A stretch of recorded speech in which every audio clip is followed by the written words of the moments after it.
This video is part of my full Godot course that you can buy with the link in the description down below with a super unique discount for limited time. So grab yourself one before it ends, and I will see you there. Hi there and welcome to a new lesson in which we are actually going to be adding player movement, okay? So for this, we're going to be needing a script, okay, that I mentioned already, that it's basically a file in which we write the code for our game or for our specific objects of the game. In this case, we'll write the player movements logic.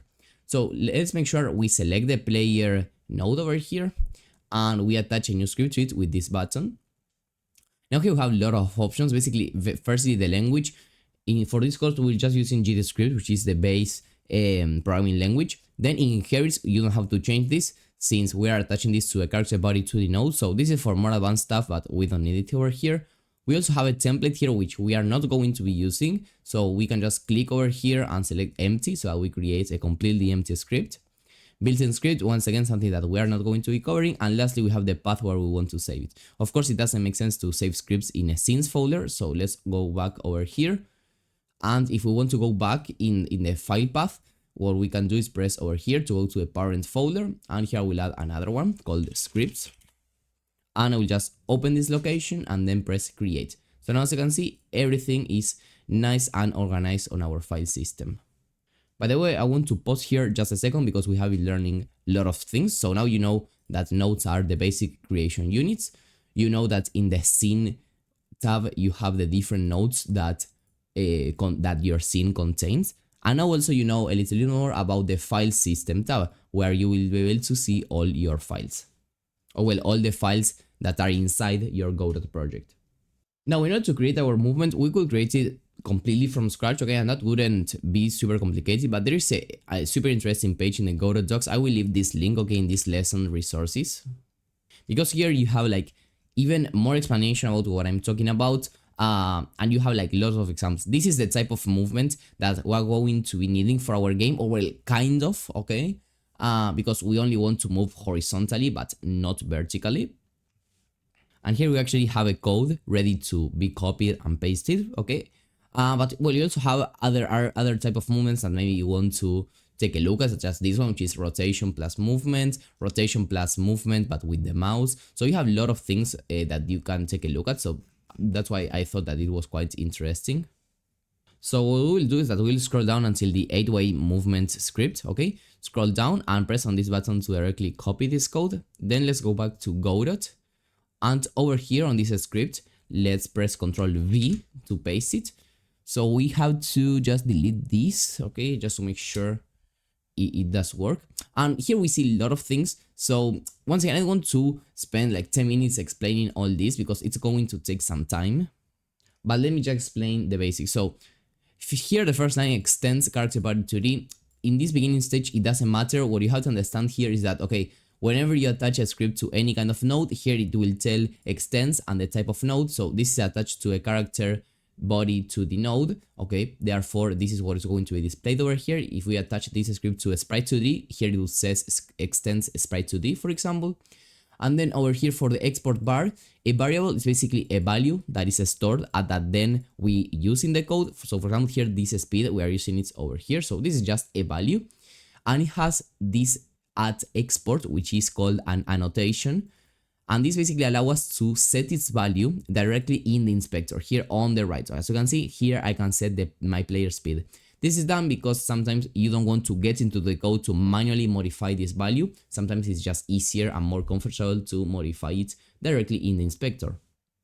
Then here, what we have over here is a function that is called getInput. This is a function that was defined by ourselves. So what happens over here is that we can firstly make this a little bit bigger with this button. We have a new variable, okay, that is created, a value that is called input direction. And this is equal to input.getVector and all these things. So this input direction, the only thing that is going to be doing is returning where we want to move. So if we want to move up or we are pressing the up arrow or the W, is going to return one type of value. And then it's going to be using this to calculate the direction that we need, okay? And then it's going to change our velocity, okay? This is a built-in value inside of the character body to the node that basically determines the movement itself. So we are telling here our movement to be, okay, take the direction, which is a value that is always going to be 0, 1, or -1, and multiply that by speed. I know it may have sounded a little bit complicated, but let's take it step by step. So first of all, what we need in order to use this is to go to project settings, okay, and go to the input map, which is completely empty right now. So remember that here we have these words here, left, up, right, down. So this tries to read values from our input map, which is completely empty right now. So we first have to add these input actions, okay? So let's add them. So up, down, okay, and by the way, I am here in this place over here which says add new action. I've clicked here and I'm just writing and then pressing enter. So up, down, right, and left. And then to assign keys, okay, you press here on the plus icon, and to go up I will press the W and then press OK. Down and I will press the S. Right and I will press the D, and left I will press the A. Okay, there we go.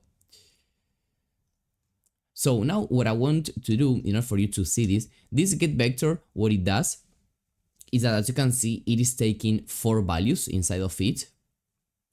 A negative x, a positive x, a negative y, and a positive y. It also has more parameters that we could provide, but they don't matter at this stage.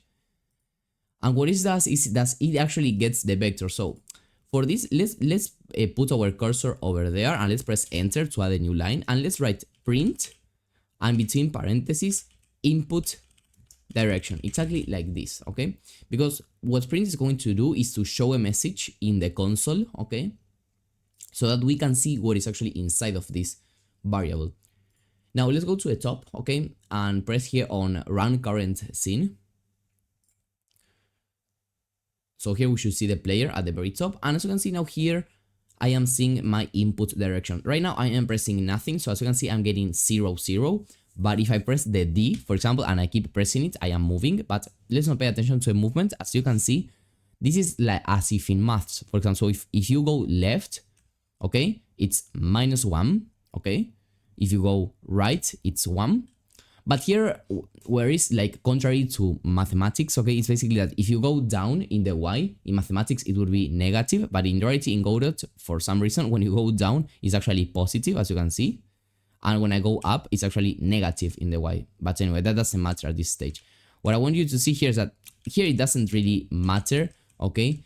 But if you really wanted to understand what was this input direction, here you can see it. It basically returns different values from 0 to 1 depending on which key or keys you are pressing, because if we are going diagonally, as you can see, we have different values to 0 in both axes, okay? So it's basically that. So now we can basically delete these prints from here because we have already understood it. And as you can see also, what happens is that these values tend to be super small. So they are either, for example, 0.7 when we are moving diagonally, or 1 when we are just moving in one direction. So if we only moved at a velocity of 1, like the player would be super slow. So that's why we take these values and multiply them by speed. So we are not moving at 1 of speed, but at 400 of speed. So it is way faster.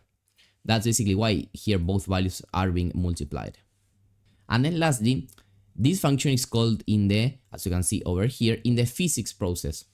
Once again, I don't want to get too technical, just that we want to execute this this instruction all the time, okay? That's why we have to call it all the time in the physics process. Because what I want to do here in the physics process, let's put our cursor over here, press enter to add a new line, and let's print whatever we want. So print parentheses, and let's use these symbols, make sure that they are using these symbols, and inside of them let's print, for example, hello world, okay? Let's run the current scene once again with this button at the top, and you will see that all the time I'm getting this message, okay? Take a look over here. So this function is basically called all the time. So what we want to do is to execute this function all the time. Why? Because all the time we want to know our input direction and apply the velocity, okay? And lastly, we call move and slide, which is basically telling Godot, okay, I want to move, okay? I have calculated and set the velocity over here, but if you don't call move and slide, it is not going to do anything. So once again, the best thing here is to delete stuff and see how it works now. So as you can see now, if I want to move, okay, nothing happens, okay? So let's make sure that that is being called. You also see that you have a warning over here. If you click on it, you will see it basically tell us that the delta, which is this parameter, is not being used. I will not explain delta this time, so we can just prefix it with an underscore to avoid having this warning. I know like just a few lines of code could have seemed as a lot maybe, but once again, just read the Godot documentation. If you put your cursor over here, you will be able to even read more information about the different functions. So over here, you can go ahead and, as I've done, add the print statements, modify the code and see what happens. So you don't have to understand everything from now. It doesn't matter that you understand specifically why this works, but I want you to understand what is happening over here. So you can say, okay, here I'm calculated the input direction. This is a value that is usually between 0 and 1 depending on what I press, and then this value is used here in the velocity for XYZ, and then this is called in physics process for XYZ, and then we're calling here move and slide because XYZ, whatever it is. The important thing here when you are a beginner is to understand what is going on, which is the flow of the code over here. It doesn't matter for you to understand exactly how this works or why this works, but what is going on basically. This video is part of my full Godot course that you can buy with the link in the description down below with a super unique discount for limited time. So grab yourself one before it ends, and I will see you there.